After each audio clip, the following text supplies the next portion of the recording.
தென்காசி மாவட்டம் குற்றாலம் பிரதான அருவியில் திடீரென நீர்வரத்து அதிகரித்ததால் அங்கு குளித்துக் கொண்டிருந்த சுற்றுலா பயணிகளை காவல்துறையினர் உடனடியாக வெளியேற்றிய நிலையில் குளிப்பதற்கு தடை விதிக்கப்பட்டுள்ளது. அந்த காட்சிகளை பார்க்கலாம்.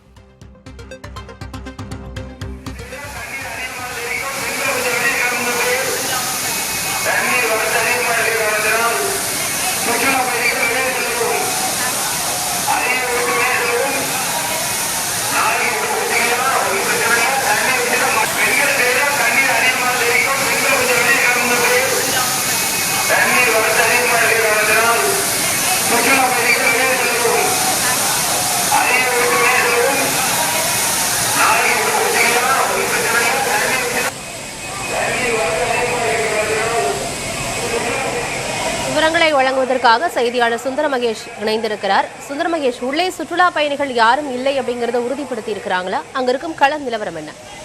ஆனந்தி, தென்காசி மாவட்டம் மேற்கு தொடர்ச்சி மலைப்பகுதிகளில் தொடர்ந்து பெய்து வரக்கூடிய கனமழையின் காரணமாக குற்றாலத்தில் உள்ள பிரதான அருவி, 5 அருவி, பழைய குற்றால அருவி என அனைத்து அருவிகளிலுமே நேற்று இரவு வரை கடும் வெள்ளப்பெருக்கு இருந்தது. இதன் காரணமாக குளிப்பதற்கு 2 நாட்களாக தொடர்ந்து தடை விதிக்கப்பட்டிருந்தது.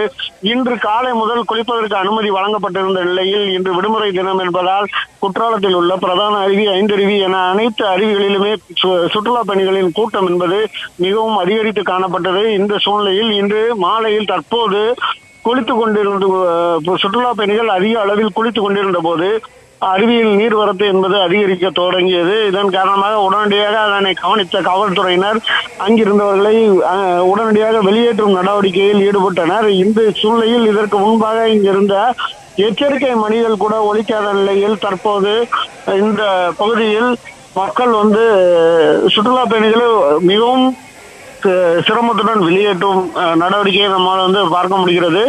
தொடர்ந்து காவல்துறையினர் உடனடியாக குளித்துக் கொண்டிருந்தவர்களை வெளியேற்றியதன் காரணமாக நீர்வரத்து அதிகரித்த போதிலும் அங்கு உள்ளிருந்தவர்கள் அனைவரும் வெளியேற்றப்பட்டுள்ளனர். ஆனந்தி, விவரங்களுக்கு நன்றி சுந்தர மகேஷ்.